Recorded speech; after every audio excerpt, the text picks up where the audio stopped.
এনদাৰ new one mini blog এটালৈ আপোনালোকক স্বাগতম জনাইছোঁ মোৰ ইউটিউব চেনেল, ফেচবুক একাউণ্ট আৰু ইনষ্টা একাউণ্টটো নাই।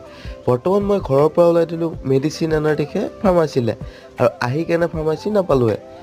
আধা ৰাস্তাতে শেষ হ'ল মোৰ গাড়ীখনৰ তেল, আৰু এতিয়া সৰু চাইকেল উঠাই দি কেনে ক'লোঁ যে তই হাফ লিটাৰ তেলৰ বটল এটা লৈ আহ। অপেক্ষা কৰাৰ পিছতে মই এখোজ দুখোজকৈ তাৰ ওচৰলৈ গ'লোঁ, আৰু কিছু টাইম যোৱাৰ পিছতে মই ইয়াক লগ পালোঁ, আৰু লগ পাই কেনে মই তেলৰ বটলটো মোৰ হাতত লৈ কেনে দুয়োটাই ডিছকাছ কৰি গৈ আছোঁ গাড়ীখনৰ ওচৰলৈ। কিছু টাইম আহি কেনে গাড়ীখন পাই গ'লোঁ, আৰু ইয়াক ক'লোঁ যে তই তেলটো ভৰাই দে, আৰু ই অলপ তেলটো ভৰাই কেনে ক'লে যে মই আৰু তেল ভৰাব নোৱাৰোঁ, আৰু আধা তেলখিনি মই ভৰাই কেনে এতিয়া ওলাই দিলোঁ ফাৰ্মাচীখনলৈ। গাড়ীখন ওলাই কেনে ইয়াক পিছত বহুৱাই লৈ মই এতিয়া গৈ আলোঁ ফাৰ্মাচীখনলৈ, আৰু কিছু টাইম আহি কেনে ফাৰ্মাচী দোকানখন পাই গ'লোঁ। ফাৰ্মাচীখন পাই কেনে মেডিচিনকেইটা লৈ উভতিলোঁ ঘৰলৈ। আজিৰ মিনি ব্লগটো ইমান আছিল। নেক্সট মিনি ব্লগত লগ পোৱাৰ আশাৰে বাই। যদি আপোনালোকে মোৰ এই মিনি ব্লগকেইটা চাই ভাল পাইছে এটা কমেণ্ট কৰি দিব।